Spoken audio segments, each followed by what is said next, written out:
Hearing none, all those in favor? Aye. Any opposed? Motion carries. The consent agenda, the minutes from 9/23/25, auditors warrants from 9/26/10/3 and 10/10/25. Commissioner warrants of $211,947.81. Hospital warrants $638,002.28, and the treasurer's report from September. I'll make a motion to approve the consent agenda. I will second. All those in favor? Aye. Any opposed? Motion carries. And Nick?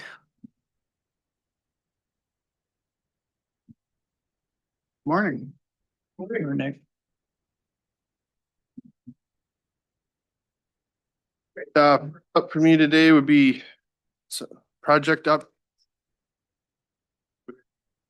date. I only have one. That would be on the first page. That is 2025 box culvert contract number 2. 2 of the 3 structures are in and they're working on the 3rd one, so. For project updates. Next up would be payment on our 2025 maintenance striping. We had on the map scheduled for them to do County Road 1 through Jasper, and they accidentally did Main Street instead. And they followed the seam into pavement instead of the center of the road, so it's off center line a little bit, and it needs to be covered up. So we're working with them on getting that done. So as soon as I get that done, I would like to pay them. But looking back at the request for board action, I didn't ask to pay it as an auditor's warrant, so I guess today I'm just asking for permission to pay that as an auditor's warrant when it's done. So they don't have to wait longer for their payment, I guess. So then for the mistake, that's not gonna cost us anything. They'll correct it. Yeah, we're not paying for that. No. So I'll make the motion that we go ahead and approve the payment of that for you then. Seconded. Okay. Question, Yeah. are they doing 6-inch lines or? White edge is 6-inch now. That's Quad standard. liners? Yep. 6 inches, those center line doesn't have to be 6 inches? Doesn't have to be, no, but the new standard or recommendation, whatever, for white edge is 6-inch. It lasts a little longer, probably helps with like autonomous vehicles, and I'm not sure what all the reasoning is behind it. I just know what it is now, so. 2018 is 6-inch. You should be, Very, yes. very noticeable. Okay, Mhm. okay. Better. What's your opinion? Do you like it I or? get it. Okay, good. And it's a third more paint, but Yep. still. I don't know if it costs time and a half the money, because a lot of it's in mobilization for the truck, not the material, so. I'm sure paint ain't cheap either. Correct. But it's not that much of an increase versus. I don't think so. I can't remember that number right offhand, but it wasn't that big of But it. they're way easier to see. Correct. Yep. Yep. Any other questions? Hearing none, all those in favor? I, Opposed? Motion carries. All right, next up for me would be to approve some right-of-way payments. Nothing out of the ordinary on these, are just some culvert projects. A lot of fence being paid, hence the price, so, but otherwise nothing out of the ordinary on these. Make motion to approve the right of way payments. I'll support that. Okay, any discussion? Hearing none, all those in favor? Aye. Opposed? Motion carries. Next up, we need to approve the bonding agreement and resolution for that, those culvert projects on County Roads 11 and 16. It's the agreement's about the same as the ones we've seen in the past, you know. So nothing out of the ordinary there, but we need that agreement and resolution in order to get the money, so. This is for the upcoming one that we're gonna open bids. The ones that we just opened bids on. Okay. There's 3 on County Road 16 and 1 on County Road 11. But yeah, we were awarded bond funds, but in order to get the money, we have to do the agreement and resolution. I make a motion, we approve the grant agreement. Okay. I will second. Any discussion? Hearing none, all those in favor? I, Opposed? Motion. And, um, did, did you say grant agreement or and resolution? Cause there's a resolution in there too. It says grant agreement on it. Yeah, for both, I assume. I amend the motion to include resolution. I don't have the number, but Steve. you should Seconded it. excuse me. I did, and I concur. Okay, thank you.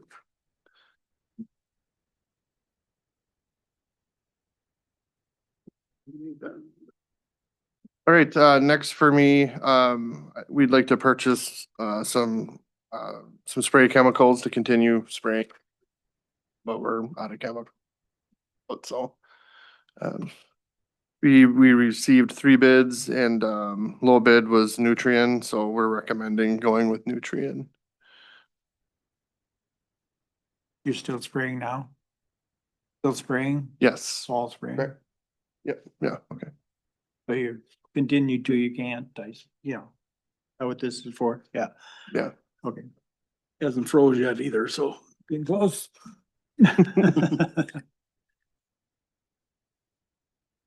Is there a motion yet? We need one. I'll make that. Okay. Support that. First and a second, any discussion? Hearing none, all those in favor? Aye. Opposed, motion carried. Right, next up for me, this is something we've done in the past, sometimes we'll look ahead to the upcoming year for purchases, we found that if you sometimes order before the pricing expires for the year, you can get a discount.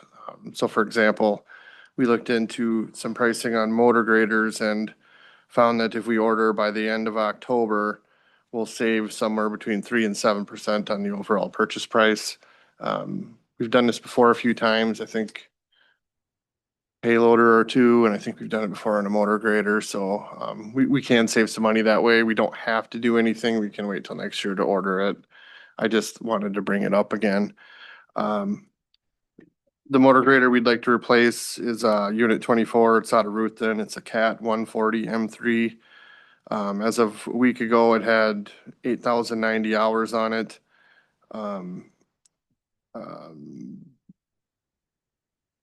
Looks like they're about 8 months out, so if we did order something now, the one we have would probably be, knocking on the door of 9,000 hours by the time the replacement showed up. So this little chart, I'll walk you through it here. It might be kind of hard to follow as is, so. We priced out a deer and a cat, similar equipment. And it looks like if you're looking at just the purchase and trade, it looks like the John Deere is about 21,000 cheaper. If you go ahead then and look at warranties, the warranty on a cat is cheaper. So then that right column where it says difference of cat versus deer, that shows you how much more a cat costs, with the warranty. So, as you see it, for some reason, it costs more to warranty on a John Deere than it does on a cat, so. Plus this year, another interesting piece of information we received from the dealers is they're offering, 7-year buyback numbers. We're running them longer than that now, so I don't know that that really helps us directly, but where I do think that number is useful is it kind of shows what that machine's gonna be worth at end of life. And right now, they're saying like it's looking like the cat is gonna be worth about 20,000 more when it comes time to get rid of it. So if you factor that in to the different warranty prices here, my opinion is that if you buy a warranty, ultimately the cat will be a little bit cheaper. But if we do not want a warranty, then I think the deer would be cheaper. As far as trying to predict that, that's really difficult to do because we've never ran a machine to this high hours, so we don't really know what to expect for repairs up there, but I do think the warranty is a good thing, so As as you see, I quoted, or had Nate quote, 5-year and 7-year warranties, and then there's with the 5 and 7-year, there's both a comprehensive and a engine and powertrain, so, that comprehensive warranty is a lot more money than just the engine and powertrain, and that covers probably the big ticket items, so. If we want to do something, I would recommend, the CAT with the 7-year engine and powertrain, but I'm not that set on it. I mean, How I'd much be open more to does the anything. comprehensive cover?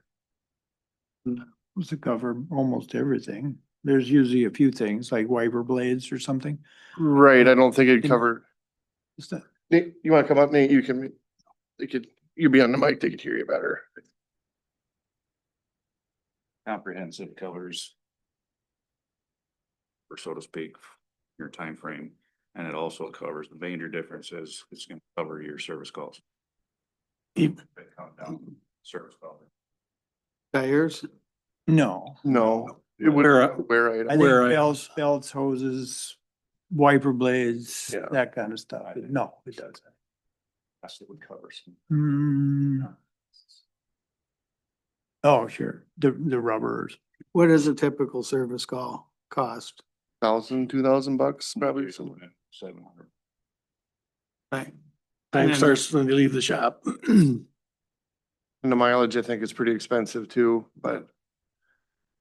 Is there- That's if they're coming here, you know, if it had a major failure, we'd probably just haul it ourselves, Right. you know? I mean, if you had one service call a year, it's gonna cover the cost of the difference in price from the comprehensive to the engine. Say if it was a couple grand a time.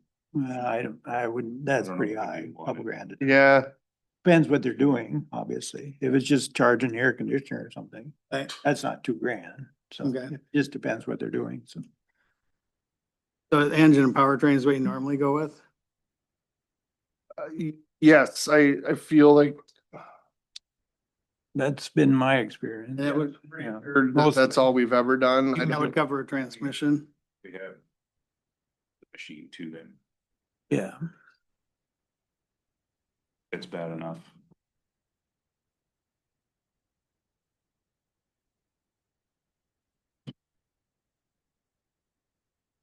Nick, do you know like how many years that you've had this unit 24? How many years is that? You know, I know it's $8,000, but is it 9 years, 8 years, you know, or?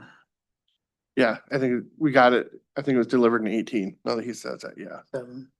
Okay, We've had about 7 already. so We're averaging 11. they're gonna be, What is the trade-in value of that unit? Is that that's right. reflected in these prices that you've got here? Yeah, Deere will give us 100,000 for it. Cat will give us 146,340. it's on there, yeah. Yep, second line down there. And we don't have to do anything today. If you have more questions, I can get them answered and come back at the next meeting. We just have to, if we're gonna purchase now to try to save that 3 to 7%, we have to do it by the end of the month, because that's when the price. That's 10 to 20,000. Yep, Another, I don't know if you have all this, or maybe you can put it together, like pick a machine and how much are we, the warranty work, how much warranty work are we doing? You know, take all the tickets, you know, that Cat, for example, worked on, you know, do you know how much money? yes, we got. Yeah, No, I know, but I Report, you mean, have that in yeah, but every it's machine. 10,000, 20,000, you know, what is it? Yeah, I don't know if that might include all costs, like oil changes, like just regular maintenance stuff. I don't know if it's broke out into just repairs. Okay. Well, the warranty it would be worth, they make job tickets. It'd be somewhere. On our Yeah. hydrogen blade, the two main.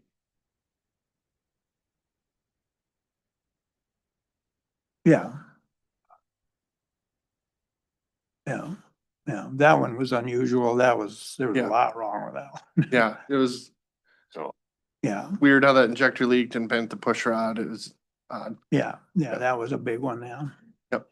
So as far as, you know, if we had a few machines that we'd ran to 9,000 to 10,000 hours, we'd have a better idea of like the costs when they get in the higher hour range, but we don't have that Well, now. if it's, you know, if one of them's on a 7-year warranty, Yep. you know, Cat or John Deere has the tickets of what they spent on that. Right, That's what I'm asking. Or you maybe got the tickets too. yeah. I have it's a spreadsheet. Yeah, that's what I was wondering, I can. what we're spending on it, yeah. How many, what brand of machines do we have now? How many blades we got? 4 or We have 5? three cats and 2 deer, 3 correct? cats and 2 deer? Yeah. What do the guys like better? There's a mix of opinions. I suppose, when they Um, got. Yeah, this operator, he prefers the cat joystick setup, so I know this operator would like the cat back, How do you assign a new one? Do you just rotates. rotate? Whoever, whose ever machine we're getting rid of gets the new one. So this one would go to Ruthven, right? Correct. Yep. Ruthven has similar hours to Edgerton, but Edgerton's had all that work done to it, so we decided to keep the Edgerton one because we haven't done anything really to the Ruthven one, so. It's time. Don't wanna go through the Edgerton process again. Right, yes. So it just felt like, Time to get rid of that one. yeah. Now, if the Edgerton one was a lemon, maybe I'd feel like we should get rid of that one, but I don't think that's the case at all, so. You can fix the lemons so much, but Right. Yep, so. Um, On the cat to John Deere thing.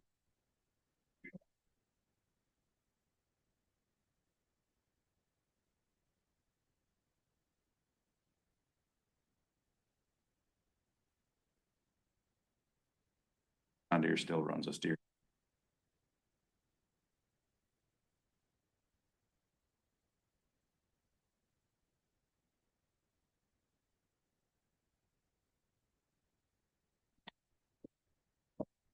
It probably all makes sense, Nick, to go ahead and order, but then I think the warranty is probably the question here. Yep. What to get for warranty, it's a lot of money, but you Yep. need, oh, that brought up one other thing, you know, it says you got a year warranty to start. Yep. And I probably know the answer, but so you buy 5 years, so do you have 6 years?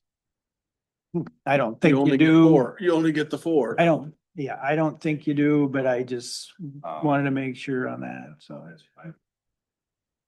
They buy just the year or no.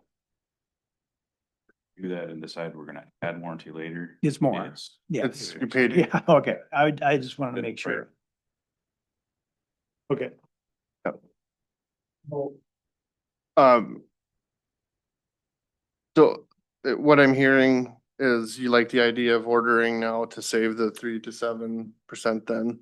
Okay, Yeah, that makes sense, yeah. Yeah. I'd say but, deciding on, you know, what to do with the warranty is, so, you know, to me, engine and powertrain is probably the way to go. I mean, yeah, that's where you're I'm at. paying a with it lot too. more for, you know, comprehensive. stuff that's maybe minor, but The 7-year. 5 years, haven't we? No, we have some with 7. yeah. You have one incident And we bought 7 years a lot in the and it past. more than covers if you have one, big. Oh, yeah. Oh, definitely. It does. So it's insurance. Exactly. You know what it is.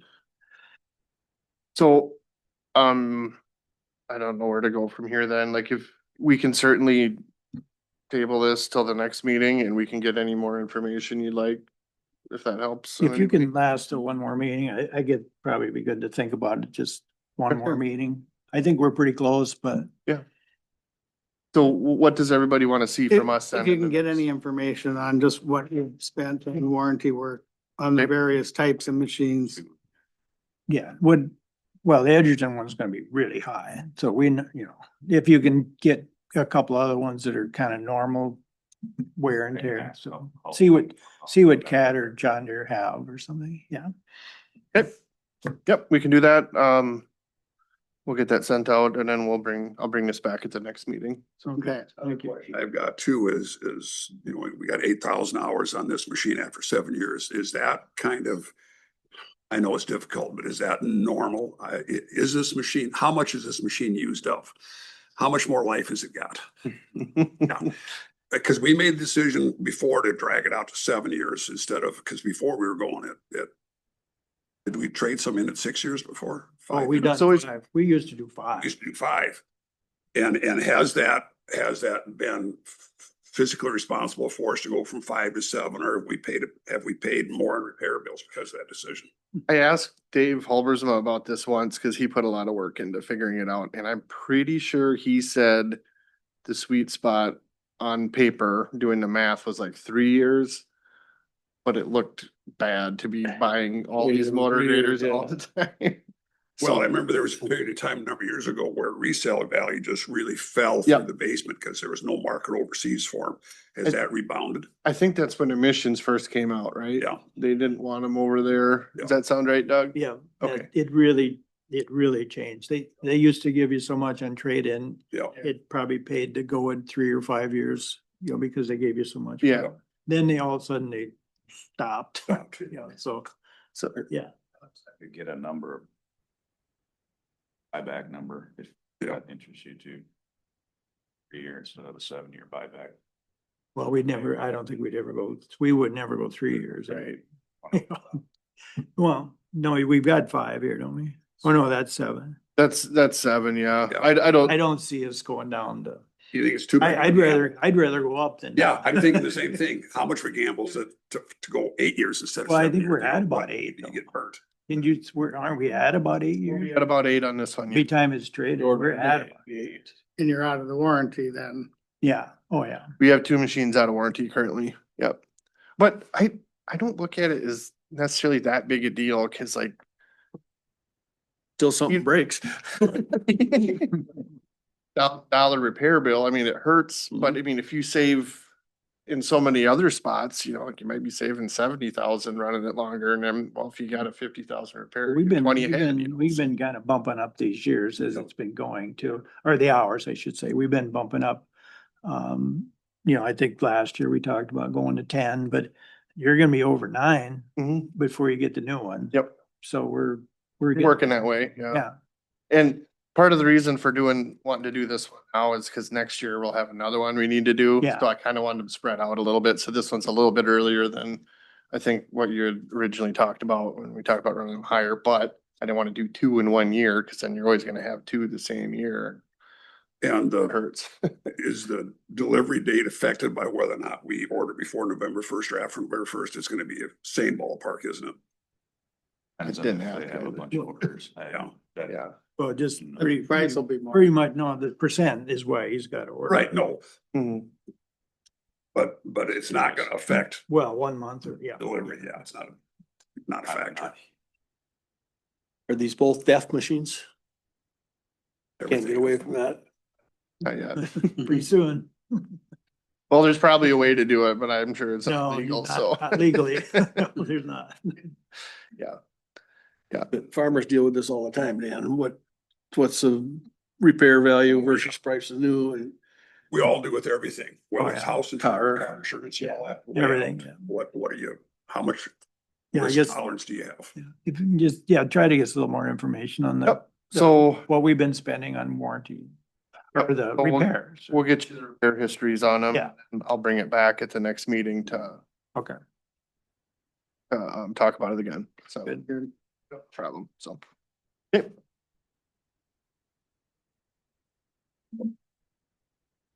All right, next up, couple updates. So if you're looking at your calendars and you wrote down what I had for box opening last time, I did, when we scheduled box culvert for 5 bid opening, I must have looked at the calendar wrong and I got it approved for October 21st. Next Tuesday. It'll be the 28th. Right. So Jared just caught yesterday, we don't have a meeting then on the 21st. So I just wanted to let you know if you saw that or had that written down. We'll issue an addendum this afternoon and change that to the 28th. So. We probably have to take action on that too, don't we? I suppose, just to make it clear. Sure. So I'll move that we change that bid opening date from the 21st to the 28th. At what time? 10:30. Any discussion? Hearing none, all those in favor? I, Opposed, motion carries. All right, then next up would be some maintenance updates. Over the last month, we've done some gravel hauling, mowed shoulders, been mixing some salt sand. Did a ditch clean on County Road 8, done some culvert replacements during some spraying. Other than that, any other questions for me? I guess that's all I had. How's the mowing going? Better this fall. Better. About 4 days ago, somebody was in the ditch with it, but Oh, they found mud yet. they found mud, yeah. It had to look pretty hard, but they found it. They found both. Yeah, okay. I just thought I'd bring that up. Okay. Happened to be going by several times, so. I didn't know that. Shh, don't tell Dick. I usually don't know until they're out. Yeah. I wasn't gonna call right away when I saw it, so. You never hear those calls on the radio. That's always on the cell phone. That's a cell phone call. We have the same thing in the combine and the truck. Yep. And, Yep, that makes sense. So, okay. sometimes it's on the radio and sometimes it's cell phone. Any other questions for me? Otherwise, that's all I had for today. No, thanks. Thank Great, you. Thank you.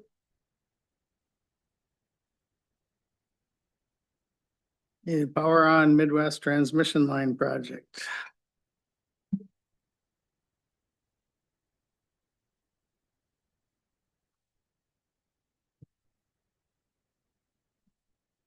Welcome. Morning. We can pull another chair up if you need. Would you like another chair pulled up? We got one here. Do you have this presentation in front of you, or do you have it up? We do. We got paperwork. All right. Well, I'm Anna Thill. I'm the Community Relations Manager representing your area out of, for Excel Energy. I office out of Mankato, but cover southwestern Minnesota. My job is to be kind of that intermediary between the general public, our local governments, nonprofits, chambers of commerce, and any customer that needs something from Excel Energy, and if they're not getting it through their traditional ways. But I'm also the one who communicates with our local governments and county commissioners as needed as well. And I'll let my other colleagues introduce themselves. Good morning, I'm Tim Rogers. I'm the manager in the siting and land rights group at Excel Energy. So my group sites transmission lines through the PUC and local governments. And my name is Jeremy Click. I'm one of the project managers for the Trosh 2.1 projects, overseeing these lines. All right, we're going to kind of take turns this morning. I'll just talk about the overview and the benefits, and then more specifics, pass that on to Tim and Jeremy. Power on Midwest is a series of new electric transmission projects enhanced by a 765 kilovolt transmission backbone that is being developed by Great River Energy, ITC Midwest, Otter Tail Power Company, and Excel Energy. Overall, the project will connect eastern South Dakota, southern Minnesota, and the broader region, enhancing grid reliability in the upper Midwest and to meet the growing and evolving energy needs. So I'm transitioning to the page that has Power on Midwest here, the black page there. Power on Midwest is vital to the upper Midwest's energy future. Electricity use is growing, and the demand is expected to significantly grow over the next couple of decades. This, combined with the way in which energy is generated, is creating that need for a long-term solution to meet that demand. I'm going to change to the next one. This one's just a quick snapshot of the project benefits that I'll talk about here. So I'm just going to move on to that next slide that has continued electric reliability.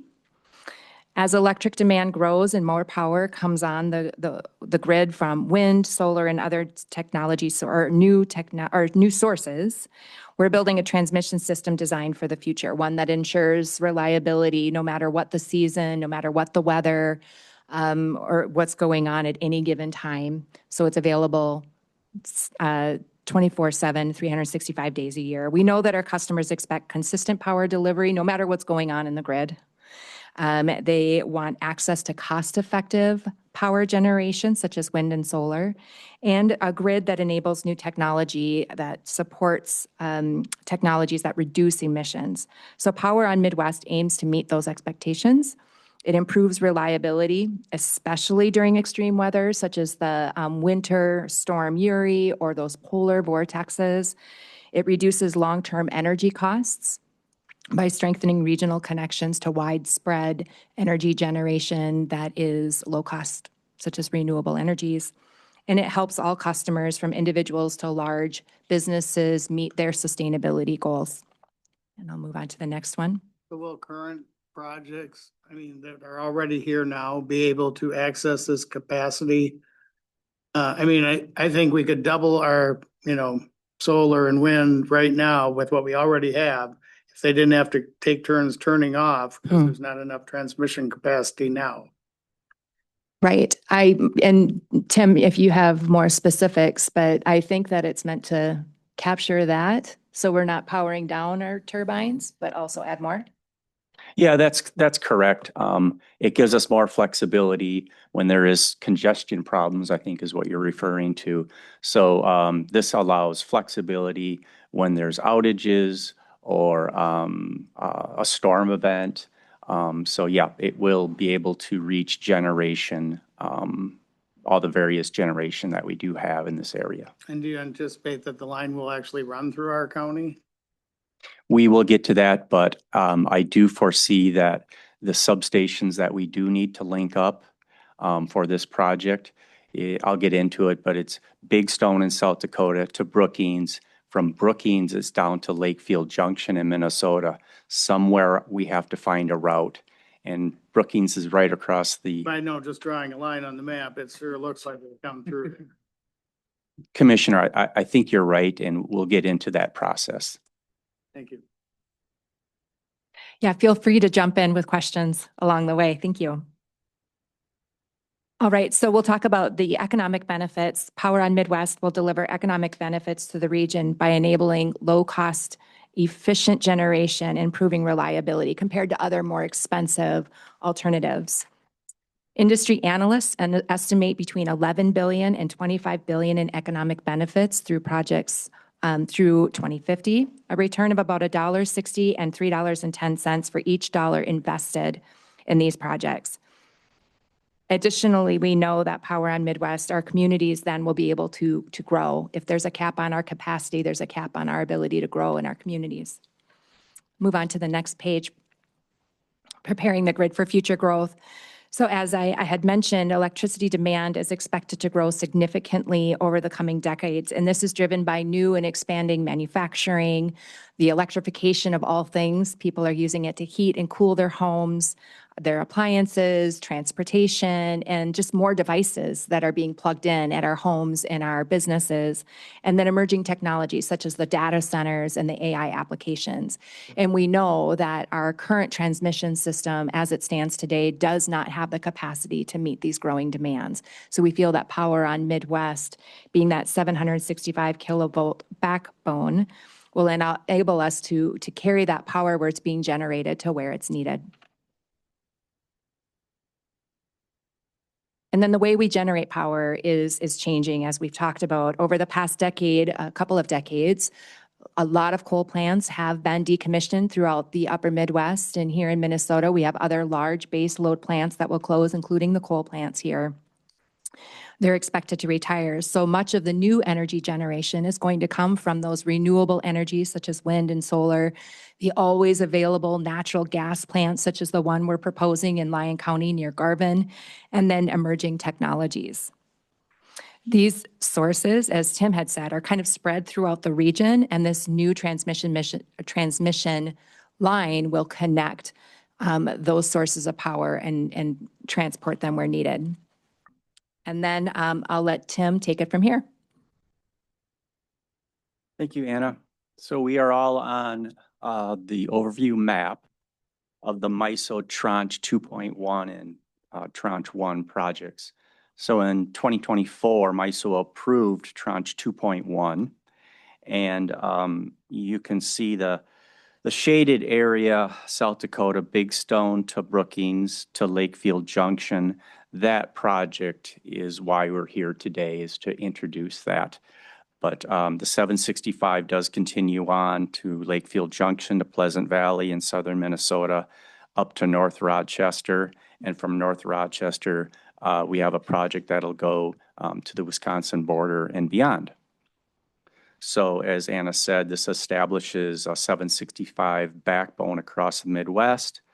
The MISO Tranche 2.1 is regionally 24 projects, about 3,600 miles long, and it includes new and upgraded transmission lines. To the next slide. The shaded area that you see in southern Minnesota here is what we call our study area. So that area has the substations that MISO wants us to connect the 765 to. So we are just starting the public outreach, we're starting the engineering, and we're starting the routing evaluation process.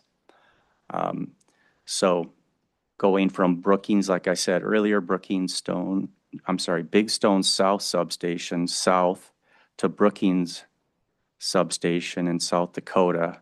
There'll be a study area that I haven't highlighted, but it's a corridor that we have to find a route.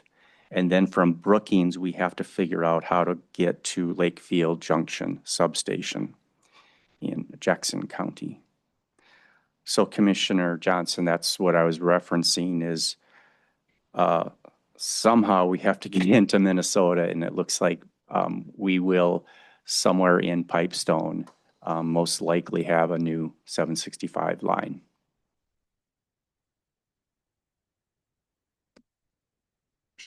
Will that line possibly include a substation as well too, or just a line passing through? We are connecting existing substations, but the existing substations we have to expand them or look very close for new land, because 765 substation is very big. So it does include new substations, but it's considered existing substation, yes. So you'll be able to interconnect the existing substations onto this line. Correct. Good. Thank you. Okay, the next figure that you see on the next slide, it's a schematic kind of. It's not to scale, but the idea is to show a 765 single circuit. We can move as much power as 6 345 lines or 3 double circuit 345 lines. So the benefit of 765 is it's less impactful from a land aspect, for sure. The right-of-way that we'll need is up to 250 foot wide, where you think 150 foot wide for a 345 times 6. There is some overlap, of course, but it's just a more efficient way to move electricity is one line. You're not coming back every 10 years or so with a new 345 for capacity and the other benefits. I think that'd be more attractive to landowners. Less land required. We think so. The trick is where to put these. It's the routing and the impacts and making sure we look at land uses and the various constraints.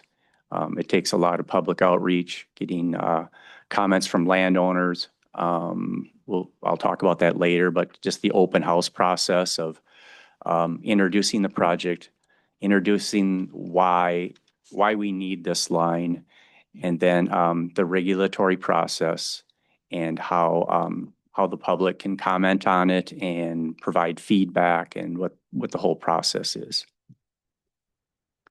The next slide shows the 765, like a typical structure.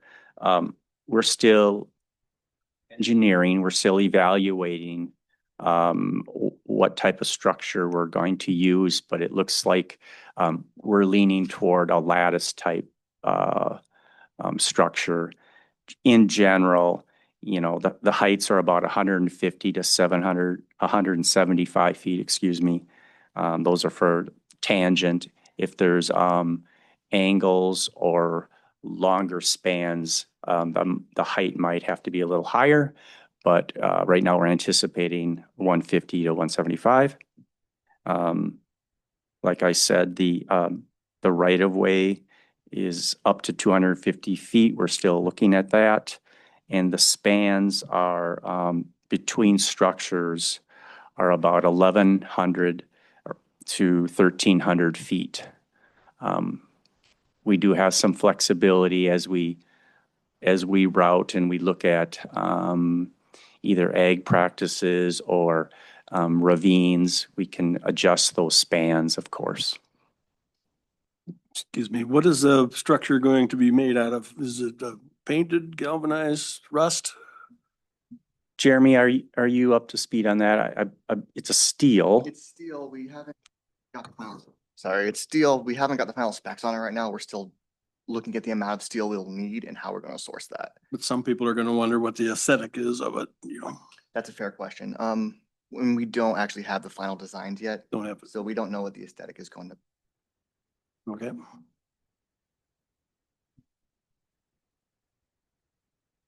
Moving to the next slide. Talked about, oops, I turned the wrong way. We are on to the permitting discussion. And we need approvals from the Minnesota Public Utilities Commission. We need two approvals. One is a certificate of need and one is a route permit. So the both of these approvals involve open house events. And it's put on, it's hosted by the utilities that Anna mentioned. And it's to gather information and provide information to the public, similar to what we're doing today. We're going to have 2 open houses for the route permit. So that'll be, the first open houses will be, early November. And then we will have hopefully some major corridors for folks to see, more than what you see on the shaded areas. So it'll be a little bit of many options that we're looking at that are kind of front runners to get good input from landowners and local governments on what they think. And then later next year, we'll refine those routes and present our proposal that we'll put in our application and take comments on that. You still have to enter 2 different routes for every you're gonna take. At one time, they required, you can't just send in one right to the POC, you gotta have 2 of them. Yeah, I'm going to follow up on that. The rules changed, but I believe one route will be presented in the application. And then routes that we evaluated and thought otherwise, the documentation of that will be in the application. But I believe it's one route. It's gone down to 1, huh? Can we follow up on that, though? Yes, yeah, we can follow up on that. And I think that might be a theme today, commissioners. If you have questions, we will definitely get back to you. We don't have our quiver of experts behind us. Our open house is November 4th, so Great. We'll have that answer for sure, but.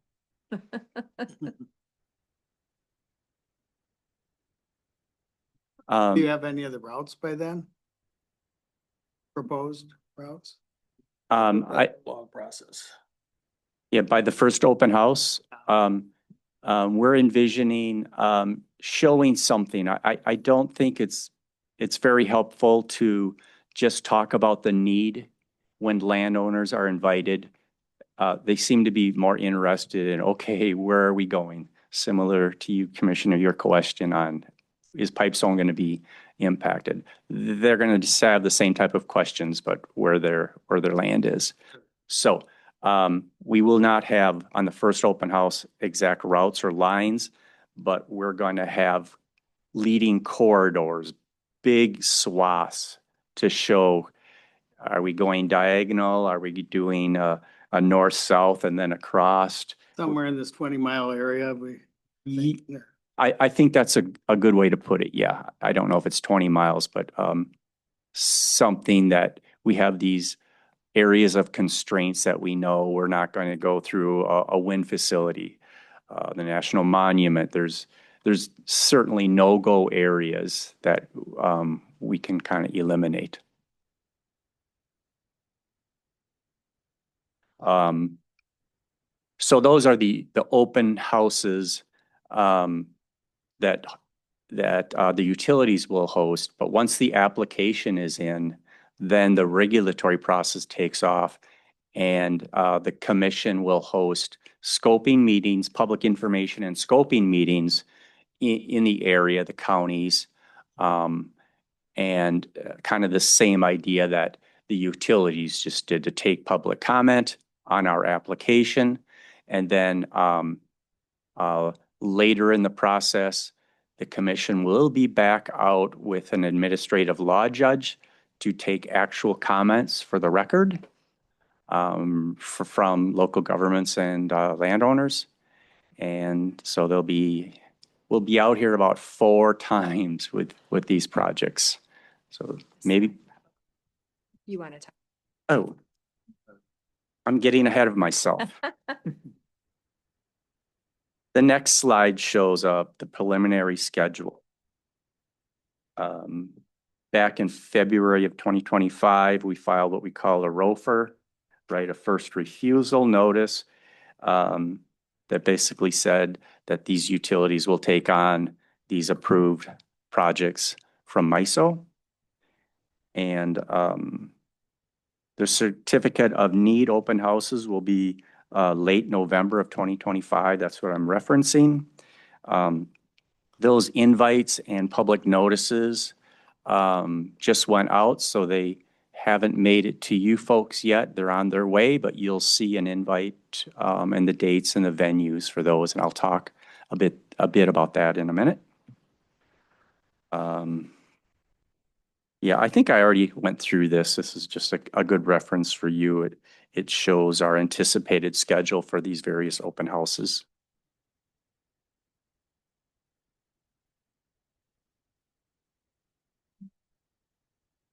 The next figure shows the upcoming open houses per county. And you'll see number 3 there is Pipestone. And that will be November 4th, I believe, in the morning. And then Murray County in the afternoon. So November 3rd through the 6th will be in Southwest Minnesota doing open houses on the certificate of need.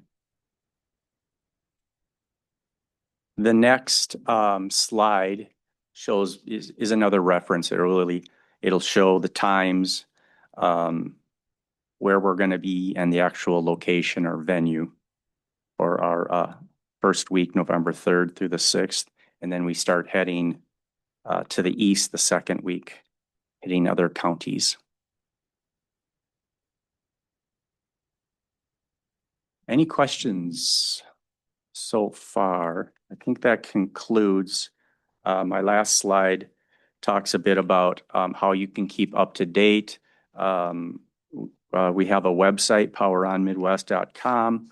We have a phone number and an email address where you can ask questions. If you have your constituents have questions, this is a good way to contact us, and we can supply answers and help you folks out. Yes, if I may, Mr. Chair.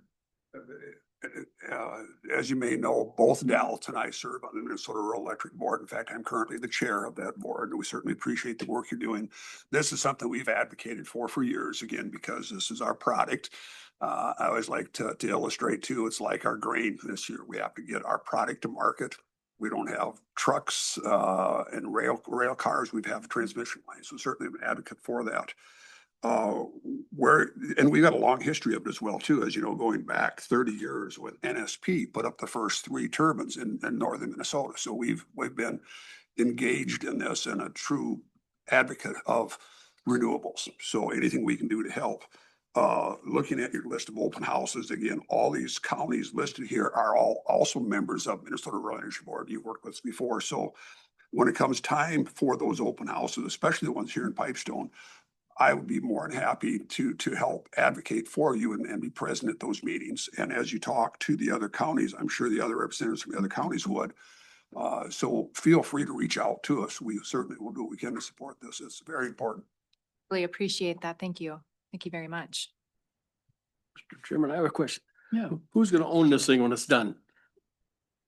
You say Power On Midwest, is that a wholly owned subsidiary or is that part of NSP or part of Excel, part of Great River? Jeremy, are you ready for that? We do have details. It's a mix. And Excel is, maybe you do have an As answer for far as this. ownership of the actual transmission line, this particular line will be split 50-50 between Excel Energy and NSP and ITC. Who? ITC, I don't remember what their acronym stands for. I believe they're out of Iowa. They're a transmission company. They're out of Michigan. I'm sorry. They're out of Michigan. But I lost. They have a large footprint in northern Iowa. And if you look at that MISO map, the little line going down into Iowa, they own. And that also that substation at Lakeville Junction. So they will be participating.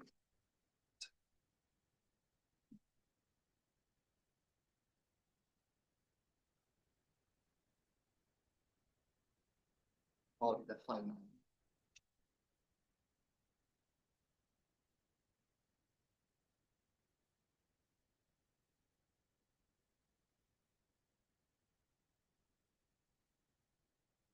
Any other questions for him? Well, this group has no control over generation. It's just transporting, right? This project is, yes, just transmission, but of course Excel, we have the generation, wind, solar facilities, natural gas, and putting battery in usually along with solar, but yes.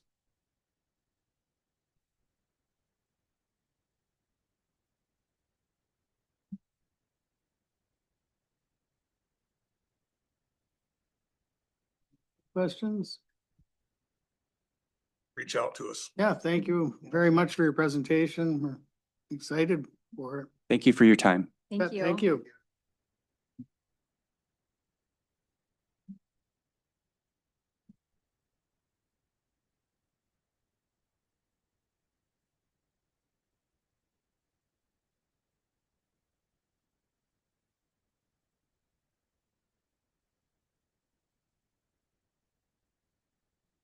We have time for, Do you want me to do personnel updates? yeah, sure. Would you guys mind if we move Tyler up? She's here. That's fine. If you're good waiting, because we got an audit report yet too. So if you're good waiting, that's fine. Okay. I just thought if we gotta do the audit at 10. Yep. You might not want to have her wait that long. Sure. Yeah, Come on up. Tyler. Hi. As you see on the agenda, we'd asked Tyler, well, we've got an update on the Pipestone Area Coalition. So I asked Tyler if she would come. You guys have all met Tyler. Tyler has been our director, our coordinator for the Area Coalition for not quite a year now. Not quite a year, no. And we had applied for our next round of grant proposals for a 5-year grant, and we were awarded that grant. We thought we were all on track, ready to go. And we just got notification that the CDC has decided to rescind that grant. And They're gonna recompeting. recompete it. They're Yep. gonna recompete it. But they won't recompete it for another 12 months. So for the next 12 months, there is no funding whatsoever. Correct. Yep. So that was kind of a blow. It was, yeah. What I have been told is that the CDC sent recommendations for funding. And then they were told that the grading rubric they used was not up to the president's executive standards.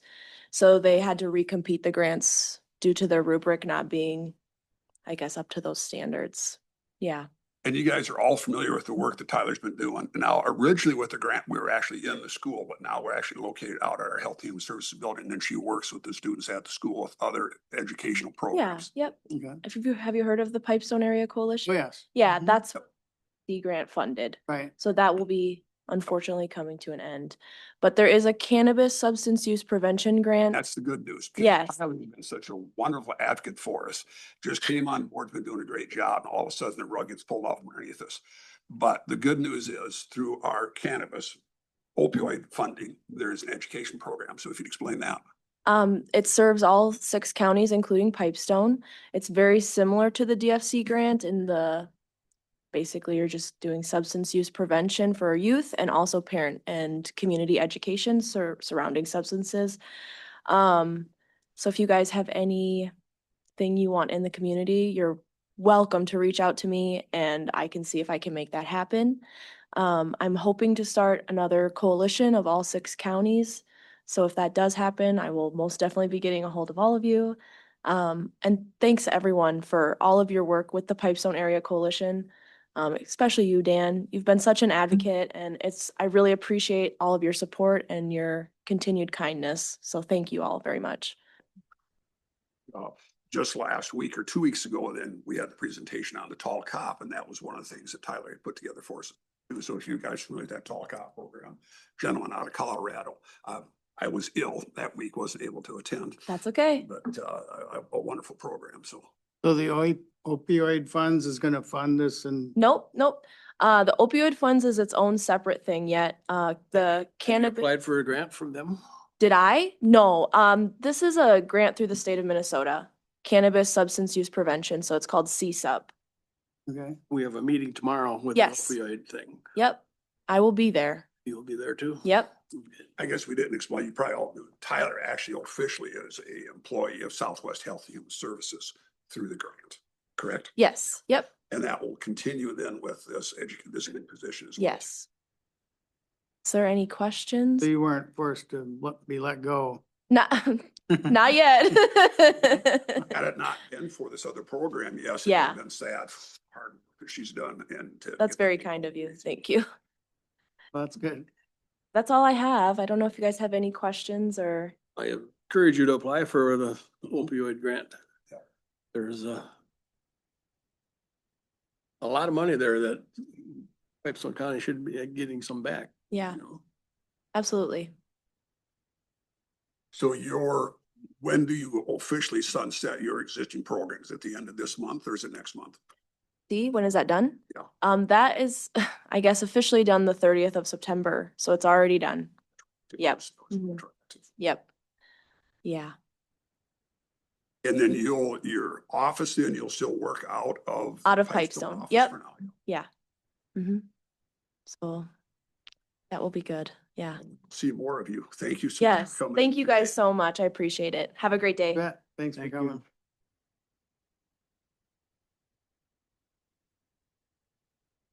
Yeah, I was glad that you were able to come. You could explain it much better than I could.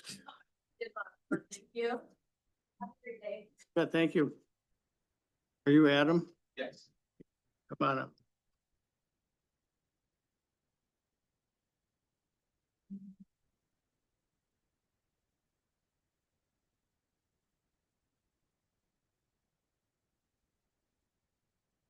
Welcome. Does everyone have speaking of the mic, does everyone have the presentation in front of them? Awesome. Let's go. So thanks for having me today. My name is Adam. I am a senior associate with Abdo, and I'm presenting the 2024 financial statement audit of the county today. Going on to the next slide. the introduction. So quick introduction to what I'll be covering today. I'm going to go over our audit results. Then I'm going to cover in some tables and some graphs, some general fund information, some road and bridge information for the past few years, and then also look at the other governmental funds as well, just some graphs and tables summarizing that information. On to the next slide, audit results. So this year we are issuing an unmodified opinion under GAAP. So our responsibility as the auditor is to come in and take your financial data, import it into our system, come up with a preliminary draft of the financial statements, and then start testing material balances and transactions, and then issue an opinion. Do we think with reasonable assurance that the financial statements are stated correctly? In this year, an unmodified opinion under GAAP, the generally accepted accounting principles, that's a clean opinion. That's us basically saying we do believe that the financial statements are reasonably or are stated correctly. As part of our audit, we also did some tests of Minnesota legal compliance, such as are the bills being paid within the statutorily required frame or timeline? Are deposits sufficiently collateralized? If there were any big projects that went out for bid, were those proper bidding procedures followed? And of those tests, we identified no instances of noncompliance. And on to the list of findings that we included in the 2024 audit report. We included 3 internal control findings. One is a segregation of duties finding. Due to the relatively small nature of the county and the small accounting staff, there are just some sensitive accounting functions that are hard to segregate across all of the staff given the size. So it's kind of like a cost benefit analysis of whether you want to start allocating some of these responsibilities to other staff. Because it is a good safeguard against misstatement and fraud to have a very high level of segregation of duties. But it's kind of a cost benefit thing that we like to reevaluate each year just to see, is there something, can we get this person reviewing that? Can we get this task moved to this person to see if we can really kind of alleviate that finding? But, as the auditor, there's a lot of judgment that goes into it, and we typically lean towards including it because it is kind of a good safeguard to have. There's also a preparation of financial statements finding. We include this because, we are required to, because preparing the financial statements is a responsibility of management technically. However, another cost benefit analysis thing, we as the auditors have like the technical competency and the technical infrastructure that allows us to generate those financial statements pretty quick year over year. So having us do the financial statement prep is just a way more effective from a cost standpoint.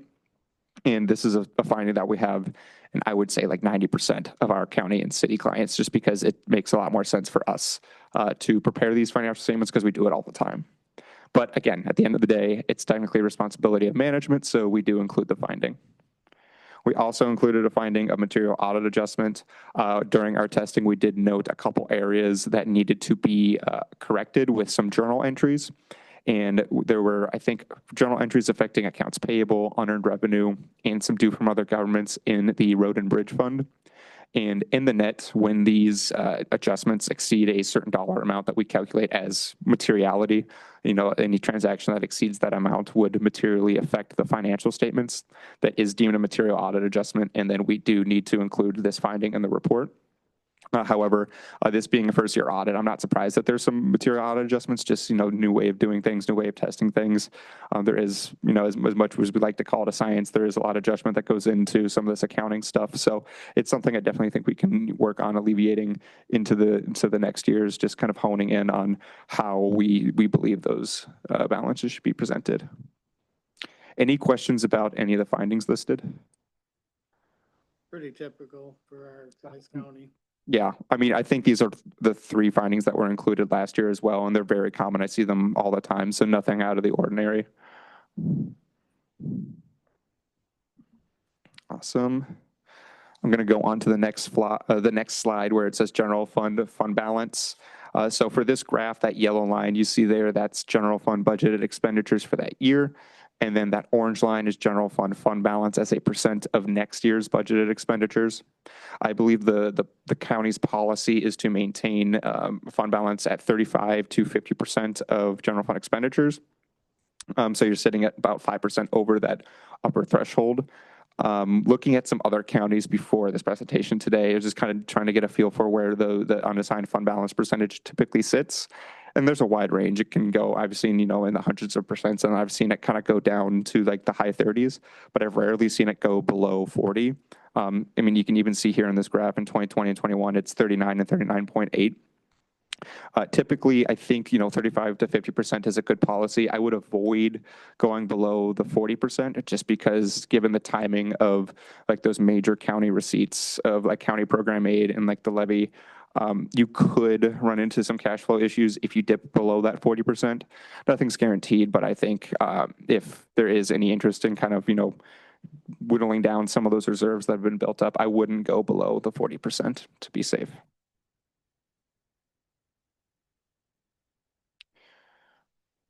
All right, now we have a general fund budget to actual statement for 2024.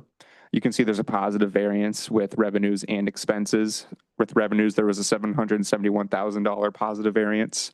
This is driven by a few factors. One, investment earnings, those are hard to budget for year over year, and those came in 200,000 over budget. Those ARPA revenues that were finally recognized in 2024, that total about 300,000 that wasn't budgeted for. And then just some miscellaneous like intergovernmental, some grant revenues like the local affordable housing aid, and then which was like about 85,000. And then the market value agricultural credit, which is hard to budget for as well, that was about 93,000. So those were the major drivers of that variance. Also, ambulance billings came in about 107,000 over what they were budgeted for. So those were the main factors there. With expenditures, the positive variance of 556,000, that means, expenditures came in less than what they were budgeted at. There was a lot of things driving that. Generally, like operating costs, like staffing costs just came in lower than what they were budgeted at. Like equipment purchases didn't end up having to, send out as much cash to make some important equipment purchases. And then also this fund has typically, I think in the past few years, been budgeted pretty high to start building up reserves, as you can see in like the previous slide where the fund balance has been increasing in the general fund year over year. So those are the main drivers there, those variances. In regards to the budget, to underestimate your income, overestimate it. Yeah, I mean, I think in the revenues and expenditures here, you're seeing the better side of it. It's better to over budget than under budget. I mean, you want to be close to the budget, but if you want to build up reserves, over budgeting in expenses and then under budgeting in revenues, that is how you build up reserves, and it's working out for the county is what I see. Yeah, there's some things you just can't really budget for, like investment earnings. I've seen millions of dollars of variances, so it's impossible to know for sure. Right, then we have general fund revenues by type. So what I kind of like to do here is look at these graphs and identify like the significant fluctuations year over year and kind of dig into what the activity was that was driving it. Unfortunately, I only audited 2024. In the previous years, I'm a little less confident about what was going on. I'll, with as much confidence as I have, kind of note the big changes between 23 and 24. But later on, you're going to see some major major fluctuations that unfortunately I can't speak to as well. But year over year, as we audit the county and we import that data and look at it and have support for it, we'll be able to better analyze kind of that activity as it changes from year to year. But here, general fund revenues by type, the main drivers of the changes between 23 and 24, really just in intergovernmental and charges for services. Intergovernmental ticked down a little bit just from, I think the main driver there is, more ARPA revenue was recognized in 23 than in 24. And then in charges for services ticked up a little bit, I think from that, like we discussed, the ambulance billings increasing there. And then taxes, special assessments, those remain pretty constant or pretty stable. The other revenue, that includes stuff like licenses and permits, fines and forfeitures, and investment earnings, and just other miscellaneous sources of income. That did tick up this year because of the increase in the investment interest. Amanda, the intergovernmental income, so I assume that's mostly affected by county program aid and then also highway funding. Are those the main drivers for that? Yeah, this is, yeah. Mm-hmm. This is just the general fund though. So the highway, those highway aids show up, I think, mainly in the road and bridge fund. So that's where you'll see.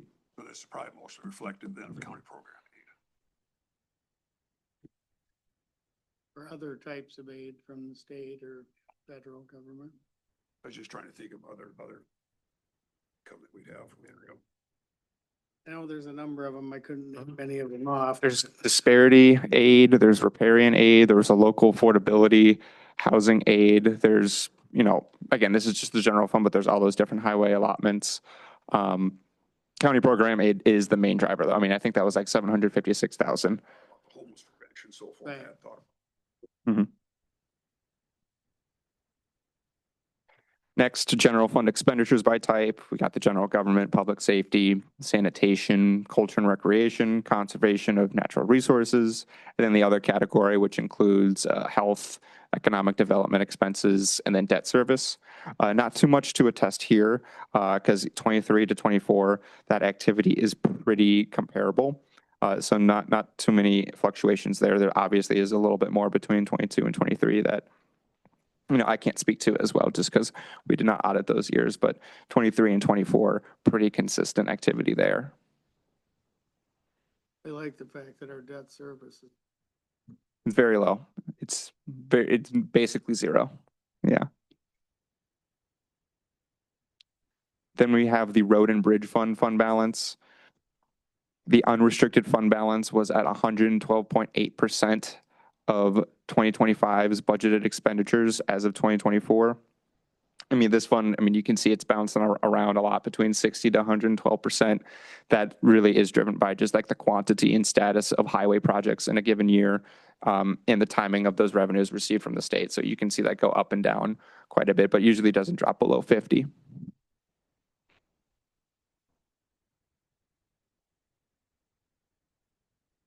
Next, we have governmental revenues by type, taxes, assessments, intergovernmental, charges for services, other. So this is including, general fund and the road and bridge fund and all other non-major funds. Taxes and intergovernmental did tick up a little bit. Taxes, that standard increase in the levies driving that year over year. And then intergovernmental, I think the main driver there in that increase was the bridge bonding funds received in the highway or in the road and bridge fund received. I think that was about 1.6 million received there. And I think that's the main driver of that slight increase from 2023. And then also the ambulance billings ticking up, charges for services a little bit as well as like the investment earnings as well. That's ticking up the other category.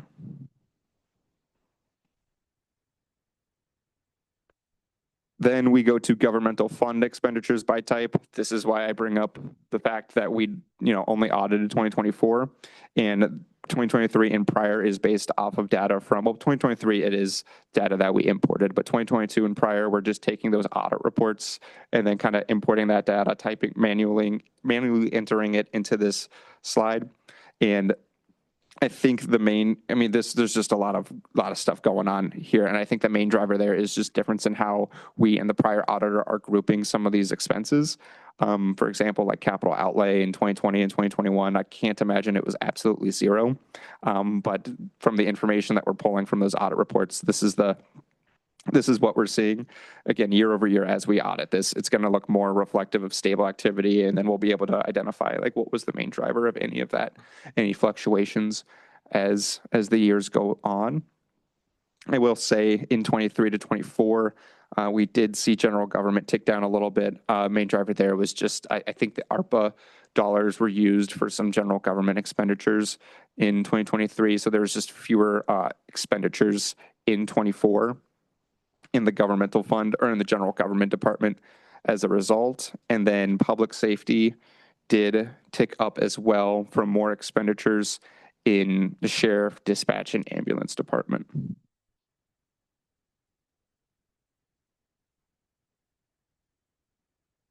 Next, we have a couple pie charts showing governmental fund balance classifications of 24 and 23. Pretty stable from 23 to 24. Not much has changed in terms of like the proportionate share of non-spendable, restricted, unassigned, and assigned. I think the county road and bridge assigned fund balance did go up slightly this year, and that did cause a greater proportion to be allocated to the assigned, but pretty consistent with the prior year there.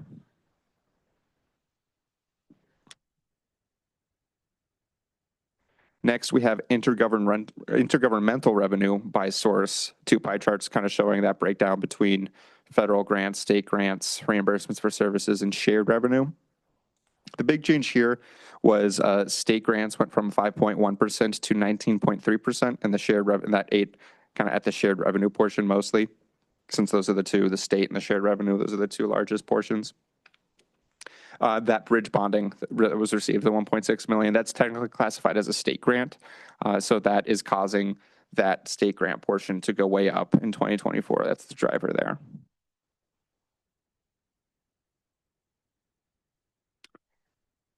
And that's all I have for the presentation. I want to open up this time to any questions that you all may have, any comments on the findings or the opinion.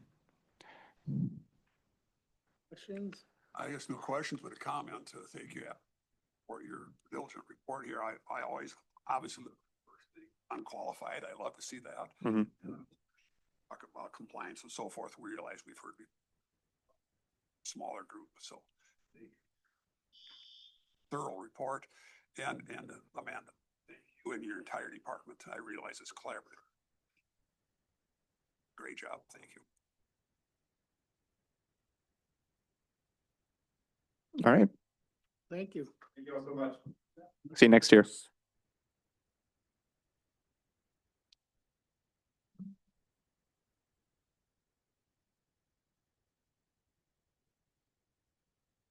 Want a brief recess or want to keep going?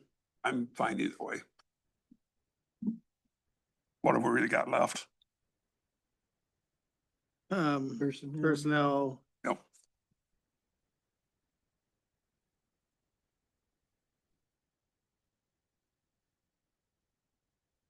Stay here or go there. I suppose you better go over here.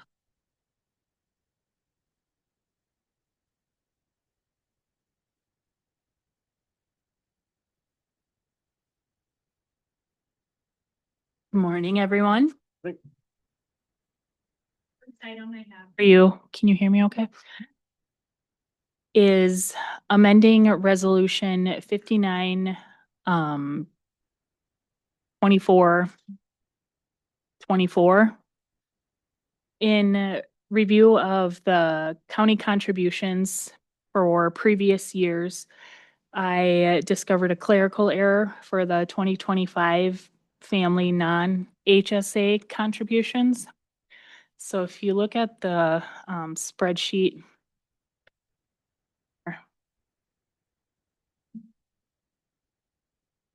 the county contributions for the family non-HSA plan have historically been the family contribution plus the HSA amount, totaling that total contribution that would be towards the family non-HSA premium.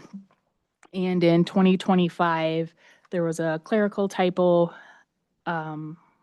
identifying that amount as $1,511, and it should have been $1,561.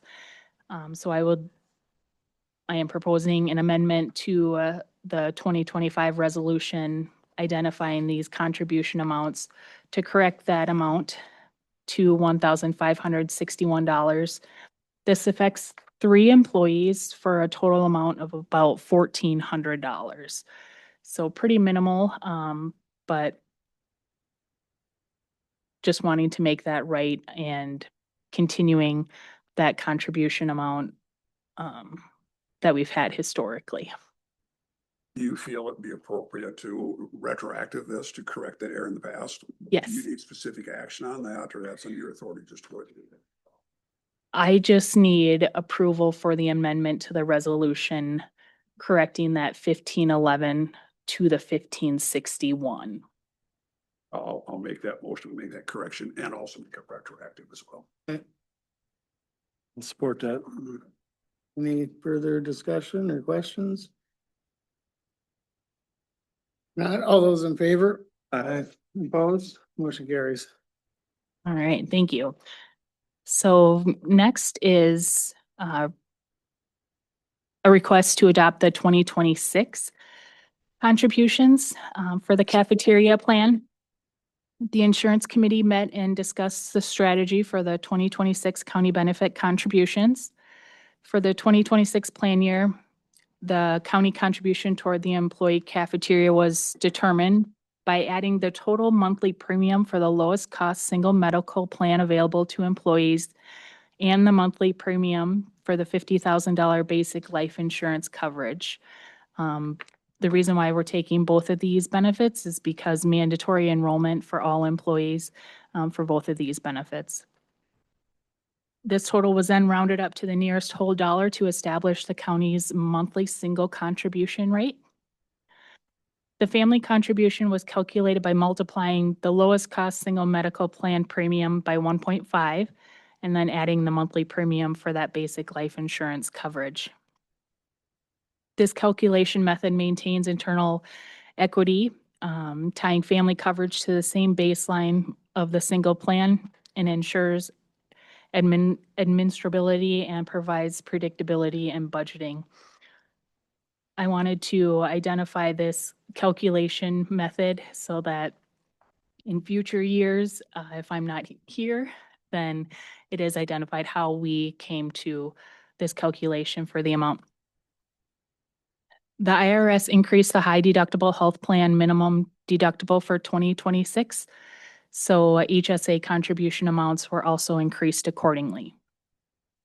We are recommending the following: $900 per month for single coverage, which is up from $860 in 2025, and $1,700 annual single HSA contribution, up from $1,650 in 2025.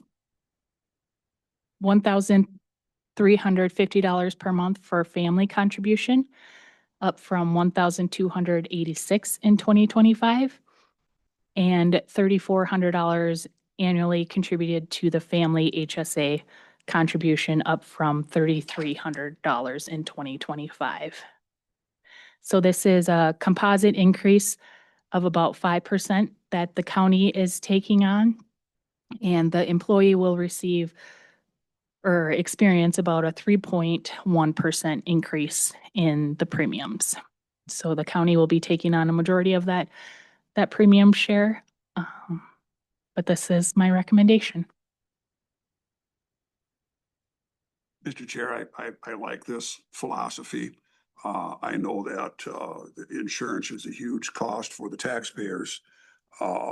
But again, our employees are our most valuable asset. We need to make sure that they are taken care of. I know so often it happens because of the increased rate of insurance coverage that there are cases when an employee actually at the end of the month, his take-home pay can be less than what it was the year previous because it's being eaten up with those. So I appreciate this approach, and I appreciate the taxpayers'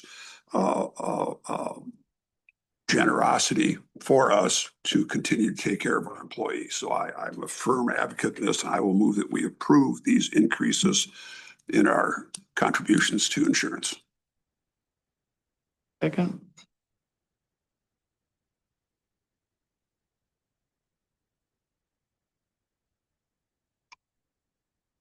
Second it. Any discussion or questions?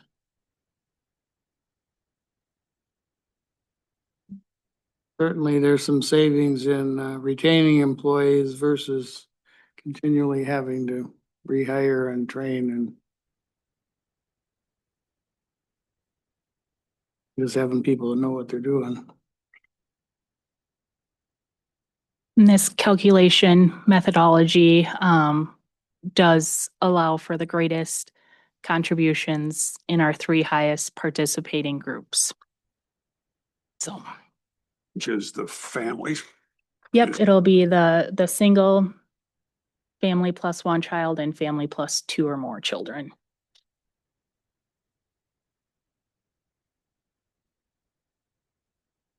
And for the benefit of our insurance pool, you want to have more families involved to Exactly. make the pool work out.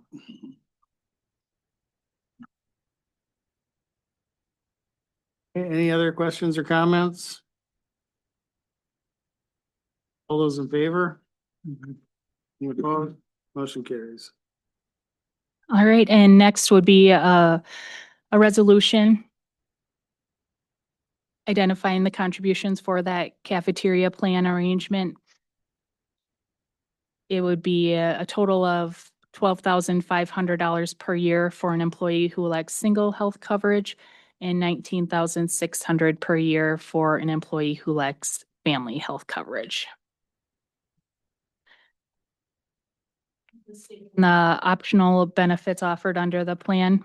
Any additional amount that the county contributes can be used to go towards any of our other benefit or offerings.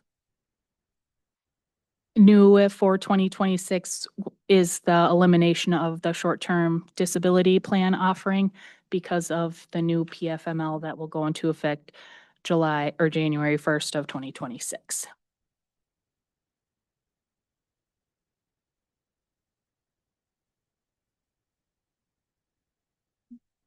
This is just a resolution outlining what we just approved. I'll make that motion for approval. I will second. Okay, any discussion or questions? Not all those in favor? Opposed? Motion carried. And then I just have a few brief items for the Human Resources report. I don't have a typed up report this week, but wanted to mention a new hire for our highway maintenance worker position, Darius Sandy. He will be joining us mid-November for that highway maintenance worker position. And also we have a resignation of a highway maintenance worker position, Brian Neas, that was effective October 10th. So I will be working with Nate and Nick to determine how we will be posting for that position. Preparing for open enrollment, which will open next Monday. So very busy time of year. For that, we'll be utilizing the same online enrollment system as we have in the past, doing that through Benefits Connect, but gearing up for successful open enrollment. It actually is my favorite time of year. I do love benefits. I have almost 15 years experience in benefits administration, so I really, really do enjoy that part of my job.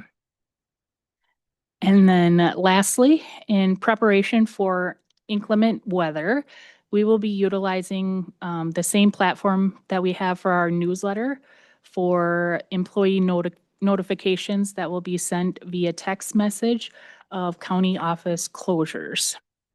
So during open enrollment, we'll have employees sign up with the cell phone number that they want to be notified at for those county office closures.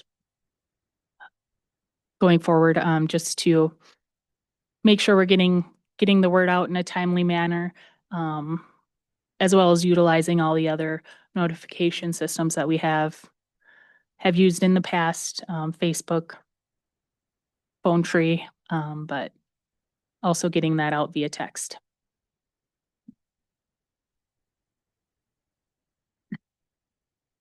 And that's all I have for you. Meeting date change for Veterans Day. Thank you. Be on the 12th, is that correct too? Apparently, we're gonna reschedule from the 11th to the 12th. I think 12 is what.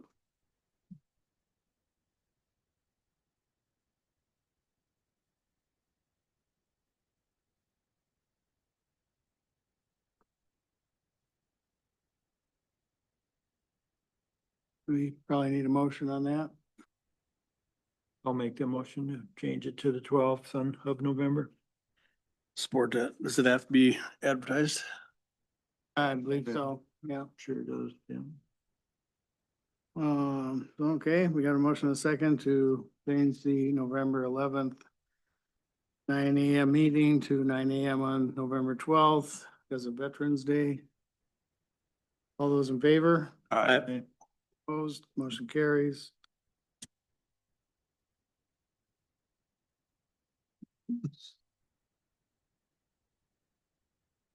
We're gonna do committee reports? Committee reports?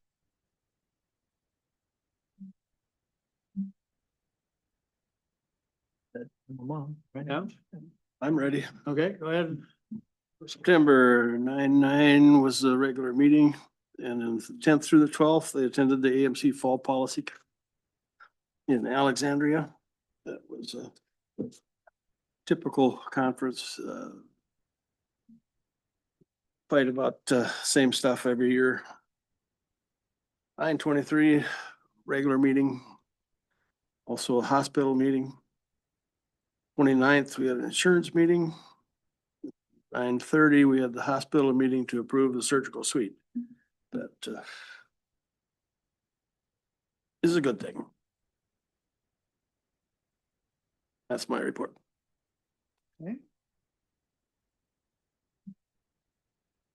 Yeah. Go ahead, Dan, yeah. So September 3rd, had the childcare, the RCCIP core meeting. I think I told you before, we did purchase that old church, and that is in the process of getting renovated, ready to be able to rent out. So making progress on that. On the 4th, we had Prime West up in Alex. And I think I already reported there that we did ratify that Matt Magnuson, and we are, and that's going to be effective June, I believe it is next year. Doug, June, I think, May, June. Great. On the 9th, had plant ops meeting at the hospital. On the 10th, I had a Veterans Memorial meeting. We're making in fact, as you may have noticed, if you go north out by the old schoolhouse and out by Moore Park, you can see that we've got concrete poured from out there for that. We've got a fundraiser coming up a week from Saturday, so it'll be on October 25th. And we're gonna hold it out at the golf course. It's gonna be a military ball, so it's a formal meal for military. We invite all veterans, all people from the community, and it is a fundraiser for the memorial. So I'll have tickets available, so please support that. We're hoping to get a good turnout for that to keep the momentum going on this memorial.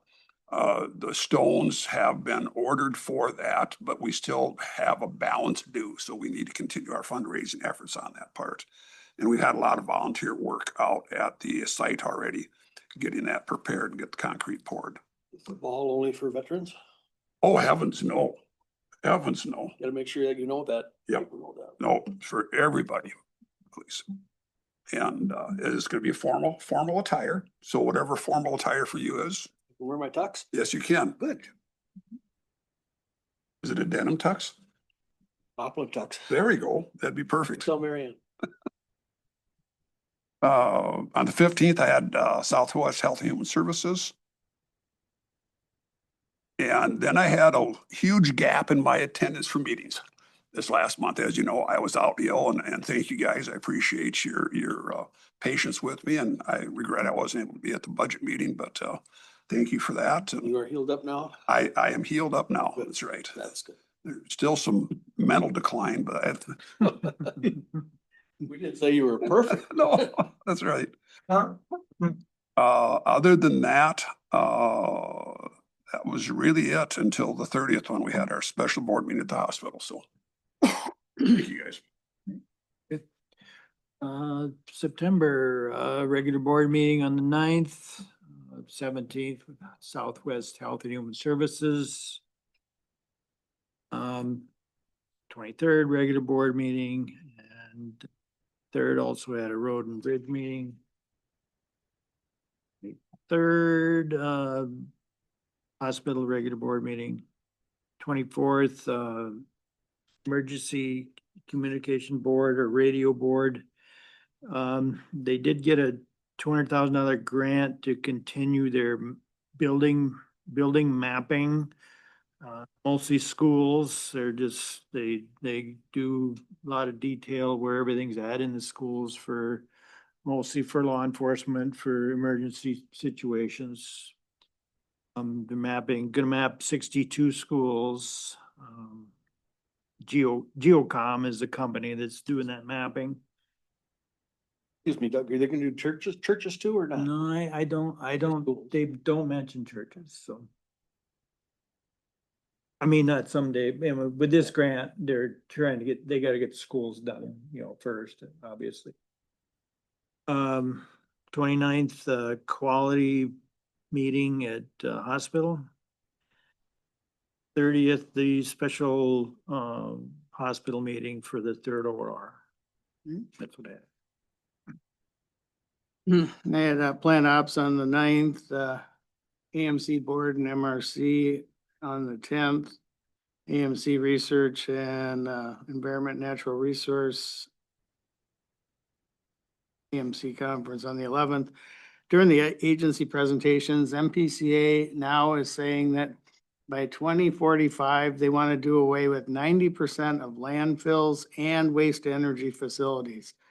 And my comment would be that it's only going to happen if 90% of the people in Minnesota leave the state.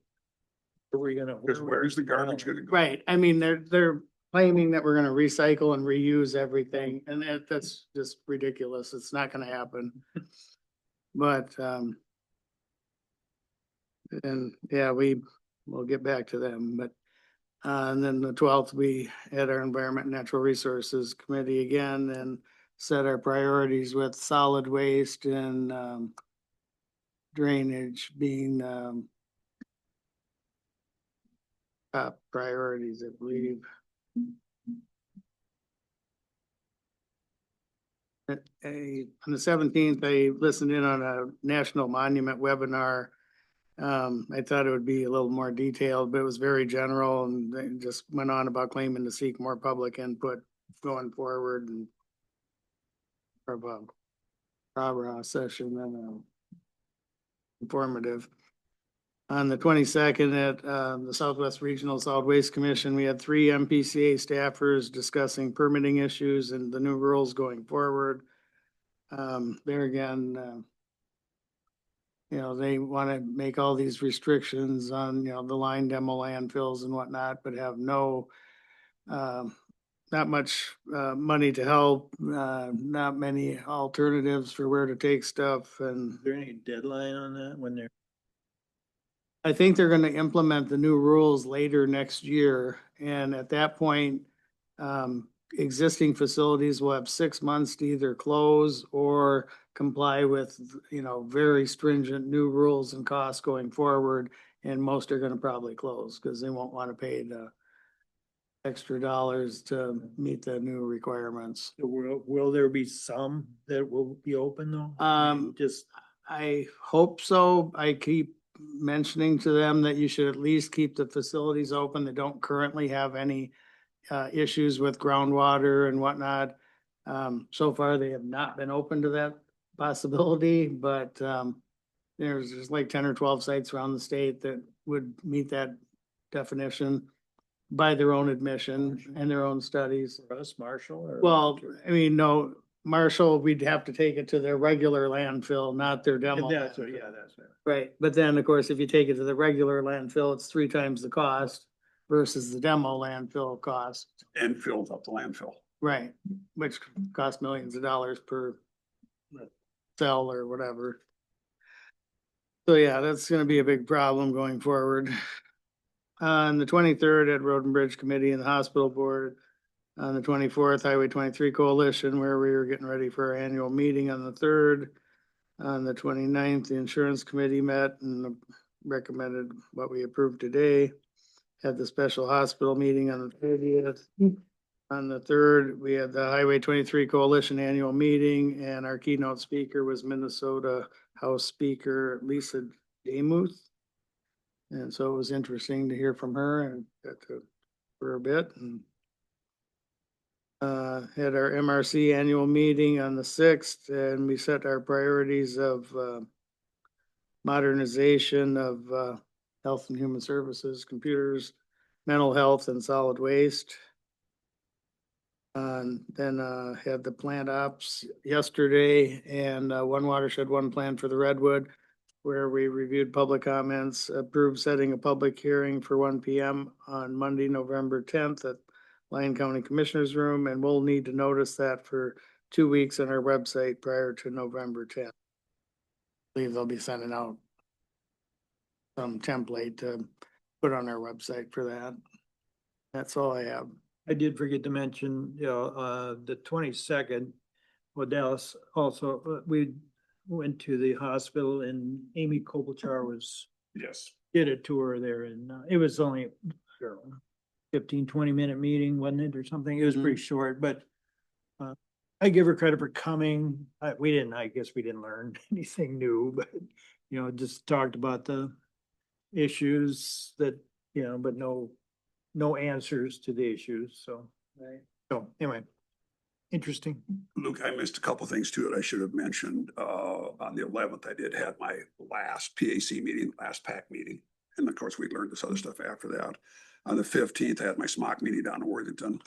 And then on the 16th, we had our law enforcement liaison meeting. And we did take action on that where we changed that contract then with the city as far as the dispatching and so forth. Mhm. On the 25th, what's that? Yeah, we I just said approved we that approved last that last month. month. Take Okay. action. That's- on the 25th, then Health Human Services. This trailer court in Tracy, Minnesota, non-compliance. And we did have the public hearing. We did it via Zoom. And he, again, doesn't dispute the fact he's not in compliance and he doesn't have a qualified alternative site available either. So he's got basically, he's got 12 months to come under compliance or his license will be pulled from him. So those are the three things I missed. Thank you. I guess our upcoming meetings is our board meeting and hospital meeting on the 28th. Their district meeting Yeah, our district meeting next week, isn't it? is on 23rd, 30th, I think, isn't it? Or 23rd, wasn't it? Or no? There's an email on it. But yeah, I think you're right. 23rd in Nobles County? Next Thursday, isn't it? Yeah. AMC district meeting on the 23rd. The Yeah. district, yeah. And that's, I don't think I saw that email. I'll have to look for Yeah, it. it's in there's- Nobles County at their, There's an email, yeah. the same place it was last time on Highway 59, I think. Freeway, Remember the name of it, but yeah, I do some have it. convention center. Hmm. But they must have skipped Murray County, because usually they go alphabetically. It was in Lyon last time. Yeah. Yeah. The golf course, Murray, but, maybe. I don't know. Yeah, is there anything else to be brought up today? You. Oh, okay. Okay.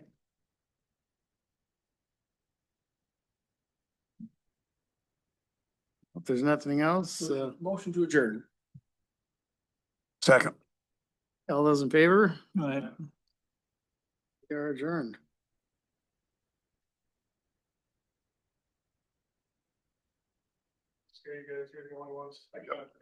Yep. Water F. Okay, we're gonna fire him off and then we gotta just visualize everyone and then we'll shut her off and we should be good. Let her go, yeah. Thank you guys. You bet. First.